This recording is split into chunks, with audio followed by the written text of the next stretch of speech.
विधान परिषद निवडणुकीआधी राज्याच्या राजकारणातून एक मोठी बातमी आता समोर आली आहे।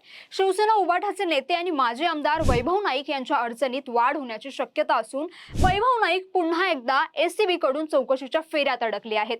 बेहिशेबी मालमत्ता प्रकरणी रत्नागिरी एसीबी कार्यालयाकडून कणकवली नगरपंचायतीला पत्र आलं आहे।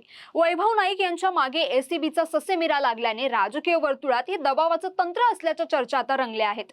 मिळालेल्या माहितीनुसार रत्नागिरी एसीबीच्या पोलीस उपअधीक्षकांनी कणकवली नगरपंचायतीच्या मुख्याधिकाऱ्यांना अधिकृत पत्र पाठवलं आहे। कणकवली शहराच्या मध्यवर्ती भागात वैभव नाईक यांनी खरेदी केलेल्या 2 व्यापारी गाळ्यांची संपूर्ण माहिती एसीबीने मागवली आहे। नाईक यांनी विकत घेतलेले हे गाळे नेमके 2 स्वतंत्र गाळे आहेत की ते दोन्ही एकत्र करून एकच मोठा गाळा तयार करण्यात आला आहे, याबाबतची वस्तुस्थिती काय आहे याचा अहवाल देण्याचे आदेश एसीबीने मुख्याधिकाऱ्यांना दिले आहेत।